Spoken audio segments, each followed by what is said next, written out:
Welcome, ladies and gentlemen, and we're kicking off Asylum tonight with a note from the Warden himself, Aldous Noble. He says that on February 7th, CWR brings you its first pay-per-view, Money in the Bank, and we already know that from our Asylum brand, we will have one competitor, be it Daniel Bryan or Sheamus, compete for the CWR World Championship against a representative from Revolt. However, this is not the only cross-promotion match of the evening. 6 men will come together for a chance to claim a briefcase that will allow them an opportunity at the world title between the pay-per-view and October the 31st.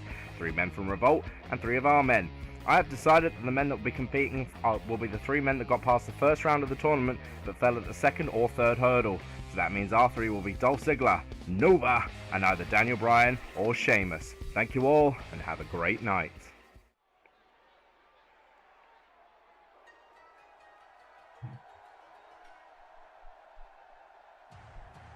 Well, there you have it, ladies and gentlemen. That is how we kicked off Asylum with a note from the Warden himself, Aldous Noble. Let's get back into business. My name is the Ripper Danny B, and it is Monday night, and we are kicking off this Asylum with Hideo Itami competing in a 1 full matchup. As we all know, the finals, the semi-finals of the CWR Championship Tournament, meaning the finals of the Asylum brand, of course, will be taking place later on this evening as Daniel Bryan takes on Sheamus for that final spot in the World Tournament. But Aldous Noble has given the other guy a grace. If they lose tonight, they will be inserted into the Money in the Bank ladder match alongside Nova and Dolph Ziggler for a chance to compete for the belt anytime between now and October 31st. And that date has been specifically set simply because that is when the 2K16 version of CWR will end, and we'll move on to the next version, so that's why that's happening that way.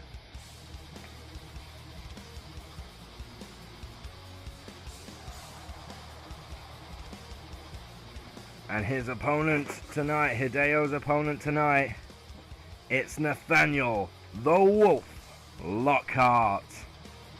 This is, of course, Nathaniel's debut, and I do have to say you probably heard a bit of a crash in the background there. That was some of my equipment falling off a tripod there. Nothing really I can do about that. Nathaniel comes to us by way of Chicago, Illinois, and he weighs in at 235 pounds.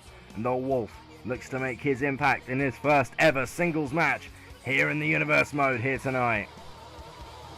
And it is certainly got a chance to be the night of the Wolf. As the Lone Wolf takes on Hideo Itami, the Japanese sensation, waits for his opponent in the ring. This has the potential to be a great match. Obviously, Nathaniel Lockhart outweighs his opponent by a considerable amount here tonight. Hideo Itami is, quite frankly, a small man. And the bell has been rung, and here comes Hideo. Straight in for Nathaniel there. Size, height, weight, everything else goes to Nathaniel Lockhart in this one, but you never count out Hideo Itami. And Itami is proving that right early on here in this matchup. And straight after Lockhart and using those powerful strikes to gain an early advantage. But as the power game comes into play, as Nathaniel Lockhart pushes Itami into the corner, you see how this match is going to turn around here potentially.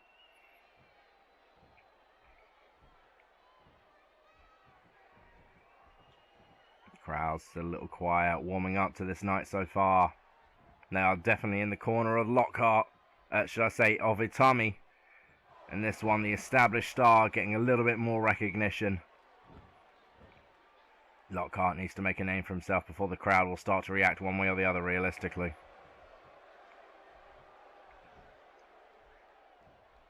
With strikes like that, he's got a very good chance of doing such a thing. Nice standing kick there from Nathaniel Lockhart, but Hideo has some of his own. A kick followed by a couple of slaps and another kick.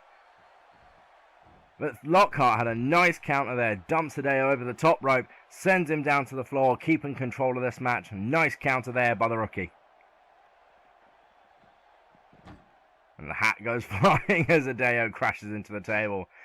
Nathaniel Lockhart using the environment to his advantage here. That's a very good way to start. If you want to try and take Hideo Itami out of his game, you take him out of the ring. Nice counter there. That looked like it was going to be a butterfly suplex. Lockhart had a counter with the arm drag. He takes it back to the ring. Keeping an eye on the referee's count. Great ring awareness, great intelligence there from Nathaniel Lockhart. Hideo comes back with a nice kick-out suplex though.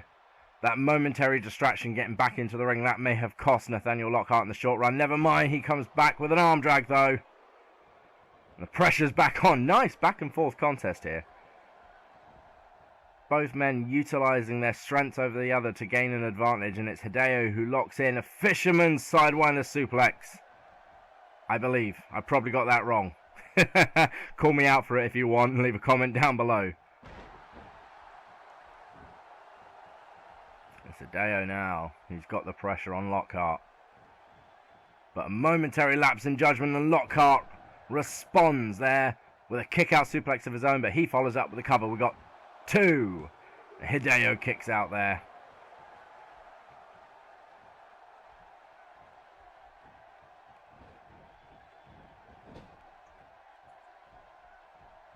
Into the corner goes Hideo Itami, and Nathaniel Lockhart puts him into the tree of woe. The usual response is a stomp to the throat or a choke. Not for Lockhart. The double stomp off the top there. Great agility from Nathaniel Lockhart, putting Hideo Itami through the mat with that double stomp. And that, ladies and gentlemen, Alberto Del Rio in particular, is how you perform that move. Quick and effective before anybody has a chance to go, oh my god, what the hell is happening here? Nice kick out facebuster there. Single arm trapped. Nathaniel goes for the cover. 1, 2. The Wolf unable to keep down Hideo Itami at this point. Nice single leg drop kick there by Nathaniel Lockhart.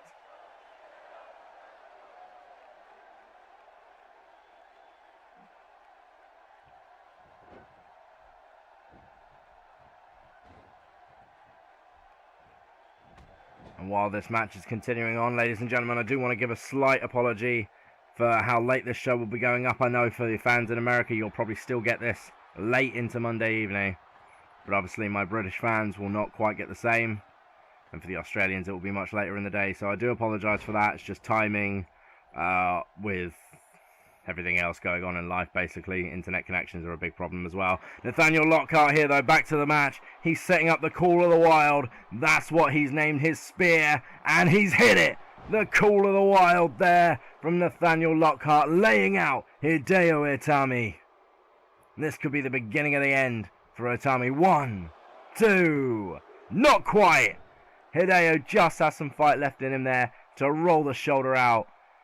Nathaniel Lockhart starting to show for some frustration, but he beat me to the punch. I was about to say the howling could be any second away there. That super kick, he's called it the howling, and it connected. 1, 2.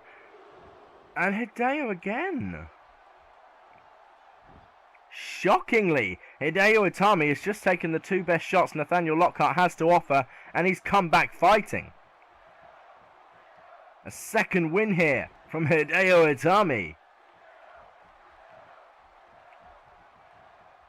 Interesting development as this match goes on. I thought Lockhart had that one wrapped up, but Hideo has said, no man, you don't. Neckbreaker there by the veteran.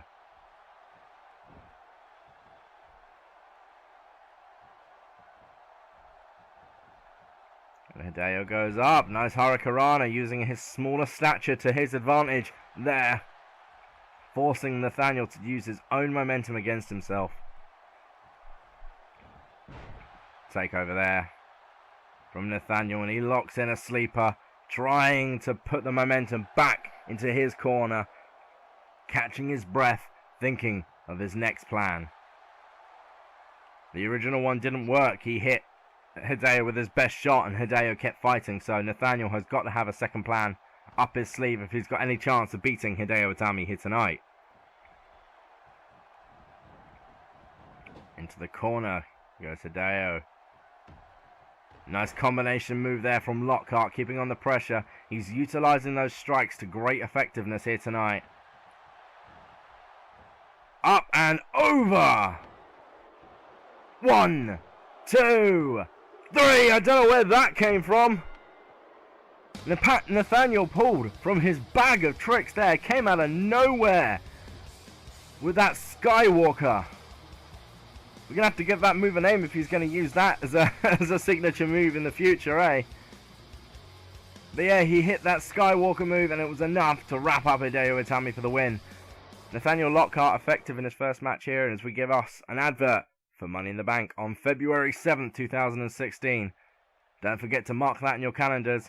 It's going to be a good one.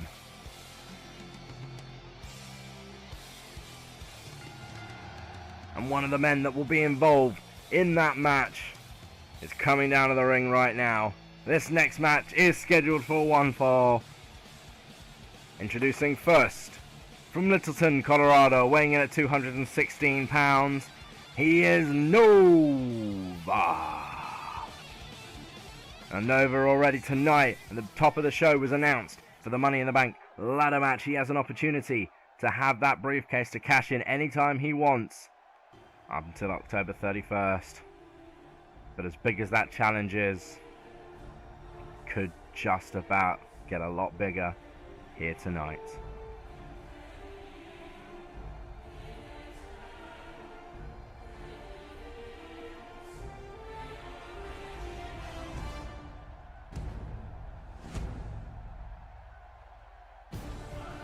His opponent from the land of the Pharaohs, standing 7 feet 1 inch tall, weighing 315 pounds, Anubis.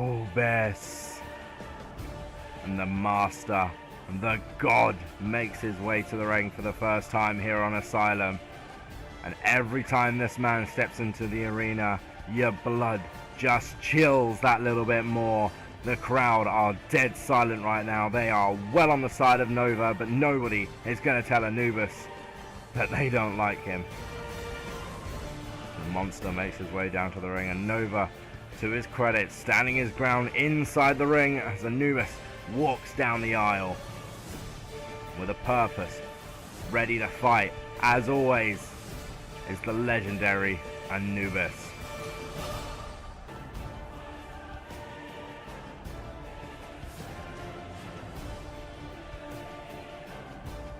Nova really not showing any fear here. Credit to the heart and the intestinal fortitude of the young upstart from Littleton, Colorado. But this could well prove to be his greatest challenge to date. And Anubis is the one who goes right in. You got to think about this match as it stands. There is a 100-pound weight difference between these two men. 100-pound weight difference. Anubis not only has the power game, he just dominates it. You've got to give age to Nova, and definitely quickness to Nova, and he's showing that right here. Going in quick, hitting fast, hitting strong, guerrilla style warfare. That is going to be Nova's game plan here tonight. At least that's what I can imagine. The kid is ballsy, but you don't just topple a giant from a little bit of guts. Nice scoop slam there, though. Using momentum, and that's what I mean. Speed is of the essence. Keep the big man down. He's on your level then. Don't get too cocky there, though, Nova. That was a great elbow drop, I agree. And another elbow. Anubis has taken off of his game plan here early on. Probably not expecting such a fight out of the young kid. But let's not forget, this is the man that beat Roman Reigns in his debut and took Daniel Bryan to the limit last week. He can do anything he wants to do.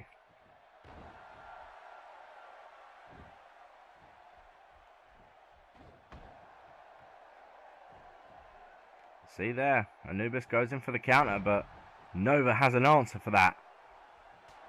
Take out the arm, you take out a lot of the moves that Anubis has up his arsenal, including that devastating chokeslam that he will utilize some point in this match. You take the arm out, he can't really use that chokeslam, and if he can, it will definitely have less momentum behind it than usual. Look at the sheer size difference between these men, though, as Anubis finally opens up with that right fist. And Nova, once again, takes down the big man. It's a shocking start to this match. 1, 2. Then again, how shocked can you really be? As I mentioned before, the two matches Nova has had so far were out of this world.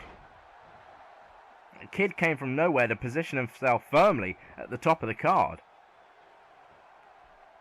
And a win here tonight would certainly cement his legacy as one of the players to watch out for on the Asylum. But Anubis with those strikes, man.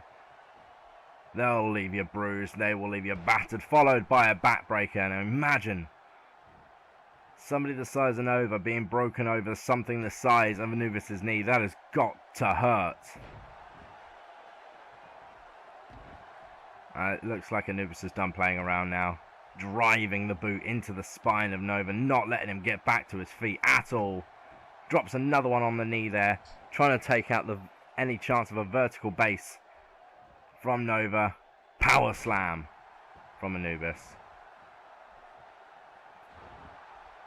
And Nova was running in this early part of the match, but Anubis has come back and he's just completely 100% taken over this contest so far. But don't count Nova out. I reckon the kid's got another fight left in him yet. 1, 2. Now, Anubis knew he wasn't going to win from that position. He's just putting Nova on notice. And that knee, that didn't go into the neck. That went into the head of Nova. And realizing that he might be in trouble, Nova tries to kick out. Look at that throw, just right off of his feet. And the agility from the big man there. Finding a good counter for Anubis is not easy. And Nova up, one-handed. Anubis is able to one-handedly throw Nova into the ground. We've got 2. Nova still kicks out, and yes, now Anubis shows the frustration. That sheer display of dominance with that one-handed chokeslam. No, what? Never mind. Nova's coming back with the Anaconda. He calls this the Leviathan. And he's just put a living, breathing Leviathan in it. Not able to get the job done there, but that's got to have taken Anubis right out of the game. He thought he had Nova right where he wanted him, and the Leviathan came out of nowhere. Looks like Nova may even be going for a disorientation tactic now, which, to be fair, is unusual, but it could work.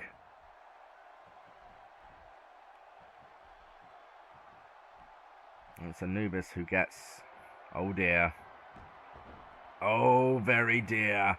Nova's on the outside. No, Anubis taking a run over. He goes crashing down. That is 300 plus pounds of man flying through the air and flattening into the floor. If Nova can breathe after that one, I will be shocked.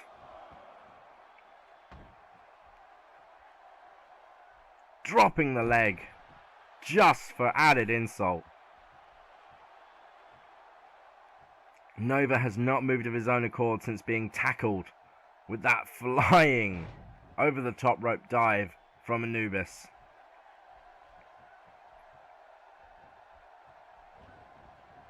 Into the corner he goes. And the big guy just continues to deliver the punishment. Out of the corner with a sit down powerbomb. Blocked the foot though. He just blocked the foot, didn't he? That's what I saw there. And holy hell, you don't believe that just happened, but it did. 2. Anubis kicks out. Nova just managed to pick up a man 300 pounds heavier than him and drop him for a powerbomb before flipping over with the jackknife pin. That is adrenaline and then some.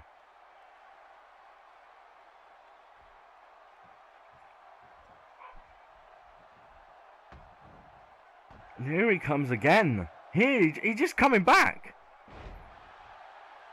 He's taken a walloping from Anubis so far, and yet he's still in this one. Ladies and gentlemen, that is the heart of Nova for you.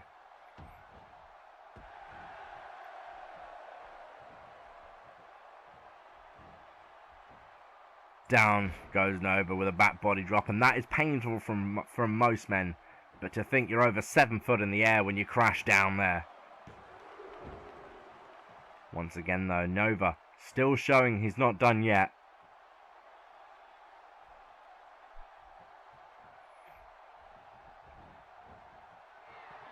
What's Anubis going for here? The Demonizer!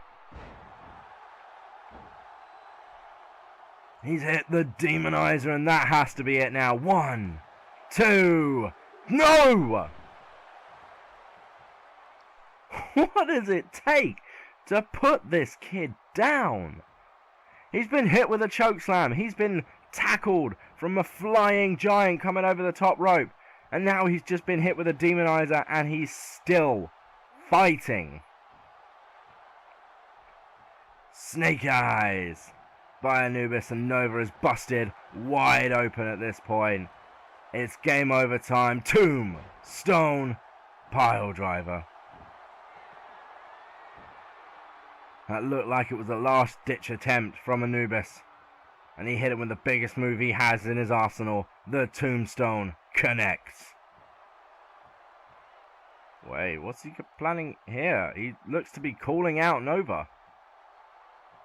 He's not done punishing him. This, to me, almost feels like a massive mistake until this happens. The Snake Eyes, followed by that massive running boot. Coming back with a leg drop, reminiscent of somebody you may know there. Anubis has one of his own for Nova. I think the punishment may well be over now. Choke slam. Down to hell.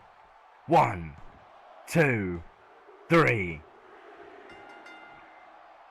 You have to give Nova every little bit in the credit you can muster there, because he took the beating of a lifetime. It took 2 choke slams, a flying spaceman dive.